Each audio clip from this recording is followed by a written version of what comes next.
कह हनुमंत विपत्ति प्रभु सोई, जब तब सुमिरन भजन न होई। सो सब तब परताप रघुराई, नाथ न कछु मोरी प्रभुताई। ता कहूँ प्रभु कछु अगम नहीं, जा पर तुम अनुकूल। तब प्रताप बड़वान लही, जाई सकई खलु तूल। सियावर राम जय जय राम, मेरे मन बसियो सीताराम। जब भगवान हनुमान जी अपने स्वामी प्रभु श्री राम जी के चरणों में लंका से वापस लौटते हैं, तब भगवान श्री राम उनकी बहुत बड़ाई करते हैं, हनुमान जी की बहुत तारीफ करते हैं। बातों बातों में हनुमान जी कहते हैं, हे भगवान, हे प्रभु, हे स्वामी, विपत्ति तो वहां है, विपत्ति तो तब है जब आपका भजन सिमरन ना हो, आपका ध्यान ना हो। आप ही का प्रताप है नाथ, इसमें मेरी कोई प्रभुता नहीं है, इसमें मेरी कोई बड़ाई नहीं है। हे प्रभु, हे मेरे राम, जिस पर आप प्रसन्न हो उसके लिए कुछ भी कठिन नहीं है। आपके प्रभाव से बड़े से बड़ा जानवर भी एक छोटे से छोटे जानवर से हार जाता है। एक छोटे से छोटे जानवर पर भी आपकी कृपा हो जाए तो वो बड़े अति विशाल हाथी को भी हरा सकता है। एक रूई जो बहुत कोमल होती है, जो एक चिंगारी मात्र से उसका अस्तित्व खत्म हो जाता है, उसमें आग लग जाती है, लेकिन आपकी अगर कृपा हो तो वही रुई, वही कोमल सी रुई, मामूली सी रुई बड़ी से बड़ी अग्नि को भी जला सकती है। हे नाथ, जो होता है, जो मैं करके आया हूं, अगर आपका आशीर्वाद, आपकी कृपा मुझ पर नहीं होती तो मैं कुछ भी नहीं कर पाता। जय श्री राम दोस्तों, राधे राधे, जय श्री कृष्णा। कैसे हैं आप सब दोस्तों? जीवन और समय दोनों महान शिक्षक हैं। मनुष्यों के जीवन में समय बहुत बड़ा बदलाव लेके आता है।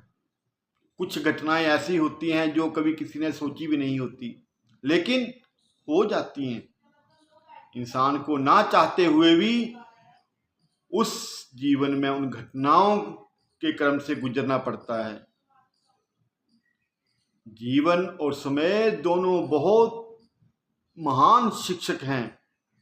जीवन बताता है कि समय का उपयोग कैसे करना है, और समय बताता है जीवन कितना मूल्यवान है। हर इंसान अपने दुख में आजकल इतना दुखी है,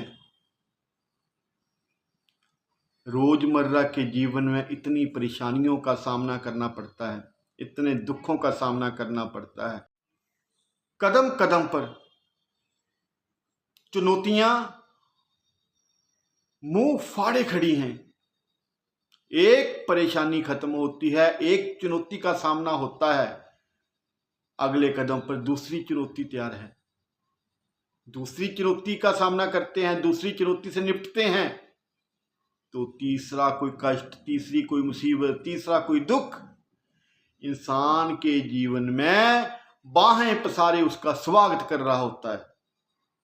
आखिर इंसान करे तो करे क्या? कुछ लोगों का जीवन तो बचपन से लेकर जवानी तक, बुढ़ापे तक ऐसे ही गुजरता है और ऐसे ही इस दुनिया को अलविदा कह के निकल लेते हैं। लेकिन ये दुख जो है, इससे बड़ा साथी और कौन हो सकता है, जो चाह कर भी हमारा साथ नहीं छोड़ता। जो हमारे साथ है वो तकलीफ देता है। आप अपने परिवार में हैं, आप अपने मित्र के साथ हैं, वो मित्र जो आपको कोई गलत कार्य करने से रोके, आपको उसकी सलाह पसंद नहीं आती, आप उससे दुखी होते हैं। परिवार के कई लोग हमें हमारी हरकतों से, हमारे कार्यों से प्रसन्न नहीं होते, खुश नहीं होते, वो हमें टोकते हैं, आप ऐसा मत करो, लेकिन हम उनसे दुखी होते हैं, हम उनको भी अपना दुख समझते हैं। लेकिन मित्र और परिवार एक ऐसी डोर है जिसके साथ हमारे जीवन की जो पतंग है उसको दिशा मिलती रहती है। अगर वो डोर टूटी तो हम कटी हुई पतंग की तरह ना जाने किस दिशा में हवा के बहाव में बहते चले जाएंगे और हमारी डोर किसी के हाथ में नहीं आएगी। हम ना तो खुद कुछ करने के लायक रहेंगे और ना किसी और के करने के लायक खुद को छोड़ेंगे। इसलिए अपनों से, अपनी जड़ों से जुड़े रहिए। दुख हमें बहुत कुछ सिखा के जाता है। जिंदगी में जब तक आपकी आखिरी सांस चलती रहेगी, दुख आपका कभी साथ नहीं छोड़ेगा। और आप जितना दुख को अपनाओगे, दुख जितना आपके गले मिलता है, आप दुख को जितना गले लगाओगे, आपके ऊपर दुख का इतना प्रभाव नहीं पड़ेगा।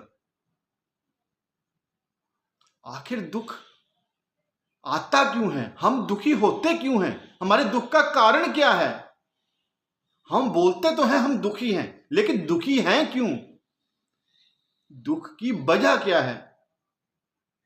अगर हमारे शरीर में कोई बीमारी है, कोई रोग है, कोई चोट लगी है, जिसके कारण हम अति पीड़ा से गुजर रहे हैं, ये तो दुख का एक कारण माना जा सकता है।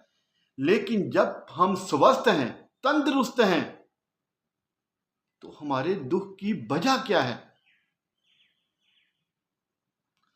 दोस्तों, हमें दुख जो मिलता है, ये शरीर में जो दुख मिलता है, मन से, नेत्र से, आंखों से,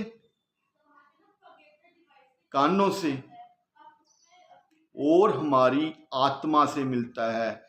जब हमारे ये सभी जो इंद्रियां हैं, ये जो अंग हैं, इन पर चोट पहुंचती है, तब दुख मिलता है, हमें दुख का एहसास होता है। हम आंखों से कुछ ऐसा देख लेते हैं जो हमारे पास नहीं है, या जिससे हमारी आत्मा को चोट पहुंचती है। कुछ ऐसा दृश्य देख लेते हैं जो अति पीड़ादायक हो, उससे भी दुखी होते हैं।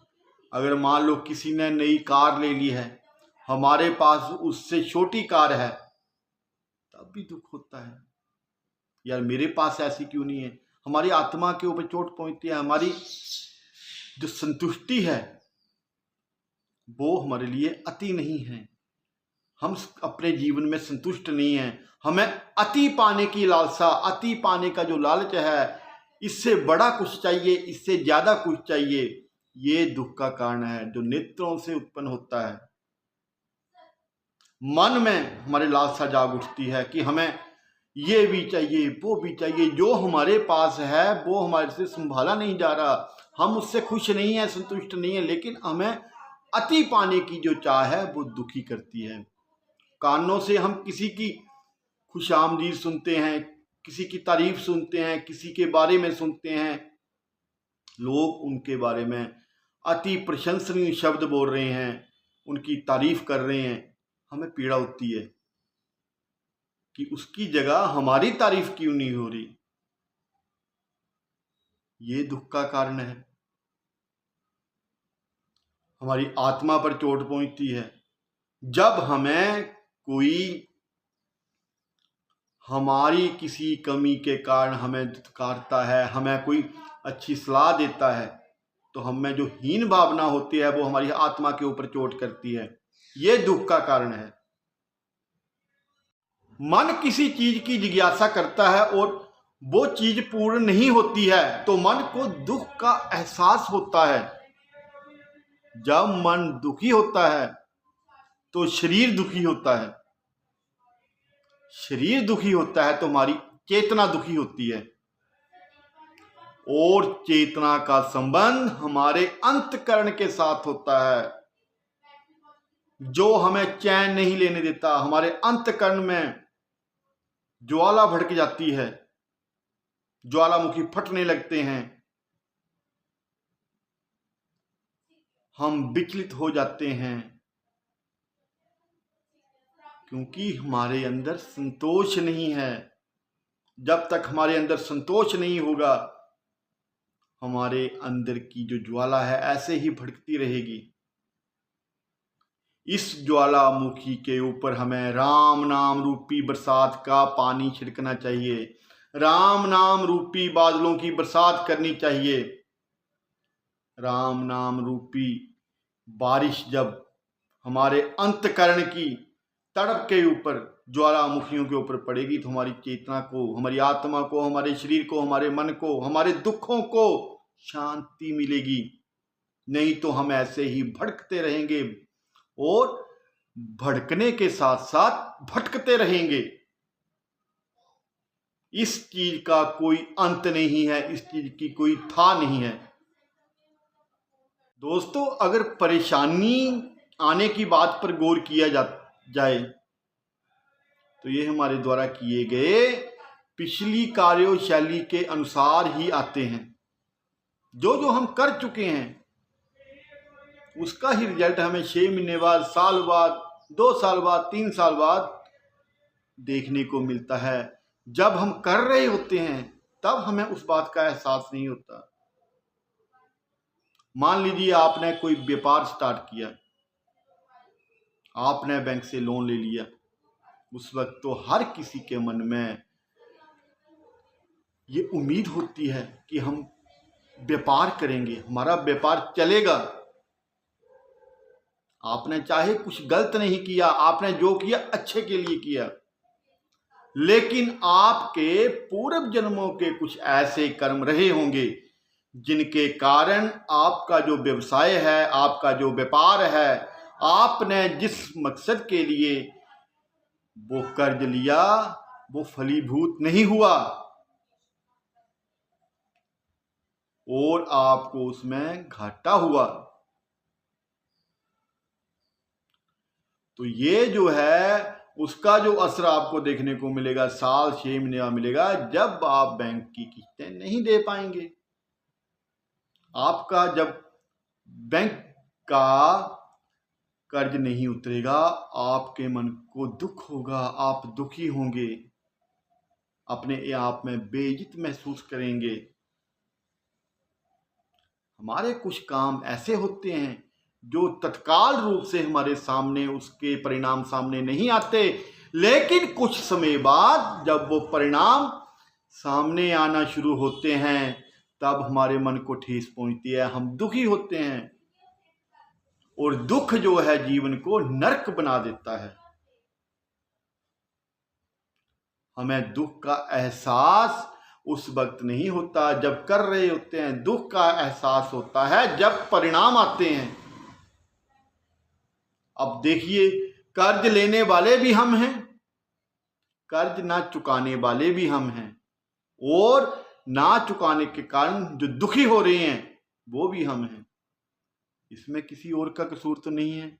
हमारी कार्यशैली कुछ ऐसी रही है, हमारी कार्यशैली के अनुसार ही हमें परिणाम भुगतने पड़ रहे हैं। दोस्तों, हम सब अपने रोजमर्रा की जिंदगी में, रोजमर्रा के जीवन में जो कार्य करते रहते हैं, उनमें छोटी छोटी गलतियों को हम नजरअंदाज कर देते हैं। वो गलतियां जो होती हैं, चाहे आप जानबूझकर करते हैं, चाहे आप लापरवाही से करते हैं, लेकिन हम करते रहते हैं। छोटी छोटी गलतियां होती हैं, करते हैं, कोई बात नहीं, देखेंगे, कुछ नहीं होता।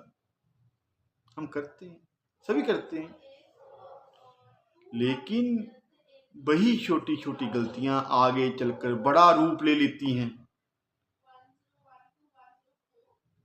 वो बिल्कुल गंदगी के कीड़े की तरह विशाल रूप ले लेती हैं और अंत में हमें ही खाने को दौड़ती हैं, हमें खाती रहती हैं, हमें नष्ट कर देती हैं, और उन गलतियों से फिर हम चाह कर भी पीछा नहीं छुड़ा सकते। दीमक होती है, दीमक, घर में दीमक लगती है, जब स्टार्ट होती है, शुरू होती है, तो उसका कुछ आपने इलाज कर दिया, तो वो उसके ऊपर आपने दवाई छिड़क दी, उसको ख़त्म कर दिया, तो आगे नहीं बढ़ेगी। लेकिन जैसे भी हम लापरवाही से इग्नोर करते हैं, कोई बात नहीं, कुछ नहीं होता। ऐसे जो कुछ नहीं होता, जब कुछ होता है तो बहुत कुछ होता है। ऐसे ही छोटी छोटी गलतियां हमारे जीवन की दीमक की तरह हैं, जो हमारे जीवन में खोखलापन करती हैं, जीवन को नष्ट करती हैं। हमारे मान सम्मान, यश, कीर्ति, धन संपदा एक एक करके सबके ऊपर वार करती हैं, अगर हमने वक्त रहते, समय रहते उन पर नियंत्रण नहीं किया, और हमें इसी कारण परेशानी उठानी पड़ती है। दोस्तों, दुख का कारण है क्या? दुख आखिर आता क्यों है? किस चीज से आता है? दुख का जो सबसे बड़ा कारण है, जो मान्यता है कि सबसे बड़ा कारण है दुख का, वो है सुख। सुख पाने की चाह में हम इतने पीछे पीछे सुख के भागते हैं कि सुख तो हाथ में नहीं आता, लेकिन दुख हमें पकड़ लेता है। दुख जो है, जब हमें जकड़ता है, तो हम खुद को उससे छुड़ा नहीं पाते। हमारे सुख का सबसे बड़ा जो दुख का कारण है, वो सुख है। सुख आगे आगे होता है, हम पीछे पीछे होते हैं। आज हमने मान लो घर बना लिया, कल को गाड़ी का सुख चाहिए, बैंक बैलेंस का सुख चाहिए, ये हो गया, हमें विदेश घूमने का सुख चाहिए। ऐसे ऐसे लालसा इंसान की बढ़ती रहती है। कहाँ तो इंसान बोलता है कि मुझे 2 वक्त की रोटी आराम से मिल जाए, चैन से मिल जाए, इज्जत से मिल जाए, मान सम्मान से मिल जाए। जब 2 वक्त की रोटी मिलती है, तो उसकी लालसाओं का समुद्र इतना बड़ा हो जाता है कि दुख जो है उसे हर तरफ से घेर लेता है। जरा गौर करके देखो, जो तुम्हारा दुख है, जो आज तुम्हारा दुख है, वो कल तुम्हारा सुख था। कभी आप अपने जीवन के पिछले पन्ने पलट के देखिए, आंखें बंद करके 5 मिनट के लिए अपनी जो जीवन की जो फिल्म है उसको रिवाइंड कीजिए, एक एक पल देखिए, आपको क्या नजर आता है? आपको अपने प्रश्नों का जवाब मिलना शुरू हो जाएगा। कहां कहां गलती हुई है, और अब उस गलती को कैसे सुधारा जा सकता है? आखिर वो सुख दुख में बदल क्यों गया? क्या कारण रहे जो हम सुखी थे और अब दुखी हैं? ये कारण हमें खुद को ढूंढने पड़ेंगे। इसमें कोई हमारी मदद नहीं कर सकता। आपने किसी से प्रेम किया, बड़ा सुख पाया, फिर उससे बिछड़ना हुआ, सुख समाप्त हो गया। दुख आए तो क्या करना चाहिए? जो मिलता है वो बिछड़ता है, जो जिसने जन्म लिया है उसका अंत एक दिन है ही है। ऐसा तो नहीं है कोई हमेशा के लिए आया है, जो आया है उसने जाना है। आखिर दुख आए तो क्या करना चाहिए? यदि भगवत गीता को हम देखें तो पाते हैं कि संसार के दुखों का प्रमुख कारण आत्मा के स्वरूप में, विषय में हमारा अज्ञान है। हम अपने स्वजनों के, अपने परिवारजनों के, अपने मित्रों के, जिनको हम चाहते हैं, उनकी मृत्यु को लेकर भयभीत रहते हैं, भयभीत हो जाते हैं, उसकी आशंका से ही कि ऐसा हो जाएगा, ऐसा हो जाएगा। लेकिन हमने जो भी अर्जित किया या पाया है, उसकी हानि की शंका भी हमारी चेतना को कभी पूर्णतया शांत नहीं रहने देती, नहीं होने देती। जो हमारे पास है उसको खोने का डर रहता है, कहीं हमारे हाथ से निकल ना जाए। हम क्या करेंगे? ये जो मोह है, माया का, ममता जो है, हद से ज्यादा मोह और ममता, ये दुख का कारण है। जब तक जीवन में है, हमारा जीवन है, हमारी सांसें चल रही हैं, दुखों का अंत कभी हो ही नहीं सकता। हमारी आखिरी सांस तक दुख हमारे साथ रहेगा, और ये सत्य है। इसमें 1 या 0.1% भी असत्य नहीं हो सकता। जीवन दुख का दूसरा नाम ही है। दुख ही जीवन है। पैदा होते ही कोई हंसते हुए नहीं आता, रोते हुए आते हैं। और इंसान रोता कब है? जब उसे कष्ट होता है। कोई हंसते हुए जन्म नहीं लेता और कोई हंसते हुए मरता नहीं है। अपनी खुशी से आज तक कोई मरा है क्या? सभी पीड़ा से, दुख से रोते हुए जन्म लेते हैं और रोते हुए ही इस दुनिया से विदा लेते हैं। ये दुख ही है। जन्म से लेकर मरण तक का जो बीच का जो सफर है, यही दुख है, और इसको हमें अपनाना पड़ेगा। आंखें खोलकर, बाहें प्रसार कर हम उसका स्वागत अपनी जिंदगी में करेंगे तो हम अपने भगवान के आगे, भगवान के उतने ही करीब जाएंगे।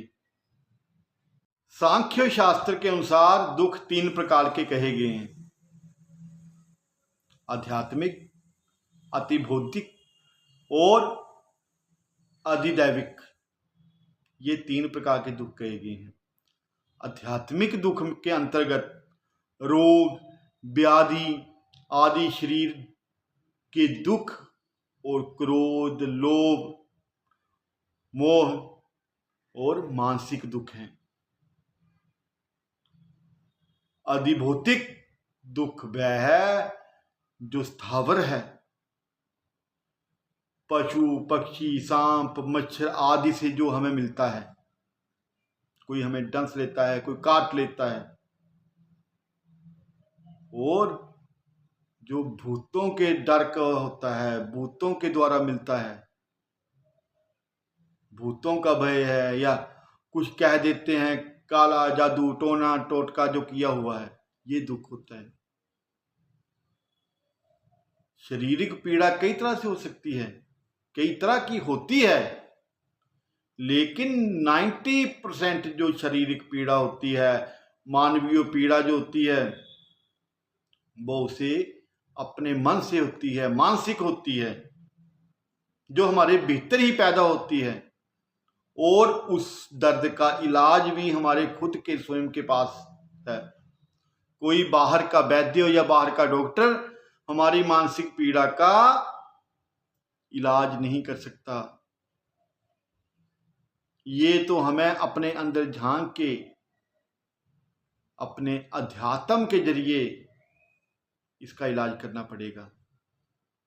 और इसका इलाज होगा भी वैसे ही। बाहर के आप जितने भी वैद्यों को दिखाओ, वो चाह कर भी हमारी इस पीड़ा का कोई हल नहीं कर सकते।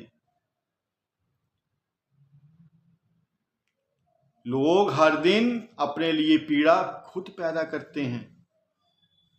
क्रोध, भय, घृणा, ईर्ष्या, सुरक्षा, कई अन्य चीजों से पीड़ित होते हैं। और ये दुनिया में सबसे ज्यादा पीड़ा है। सबसे ज्यादा पीड़ित लोग इन्हीं कारणों से हैं। और ज्यादा से ज्यादा इसके अंदर धंसते जाते हैं। इससे बाहर निकलने की कोशिश नहीं करते। आज किसी ने आपको कुछ कह दिया, आपके मन में उसके लिए इतनी घृणा पैदा हो जाएगी, आप उसको बुलाएंगे नहीं। एक सेकंड की वाणी का जो असर होता है, आप अपने जीवन भर उसको बुलाएंगे नहीं। लेकिन अगर मान लो आपने उसको बुला लिया, आपने उसको प्यार से दो लफ्ज दोबारा बोल दिए, वो हंसकर जवाब देगा और आप दोनों के मतभेद खत्म हो जाएंगे। आपके मन में उसके लिए कुछ नहीं रहेगा और उसके मन में आपके लिए कुछ नहीं रहेगा।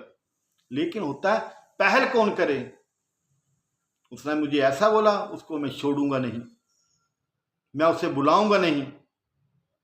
ये जो ईगो है, ये जो हमारा एटीट्यूड होता है, यही दुख का कारण होता है, बहुत बड़ा दुख देता है।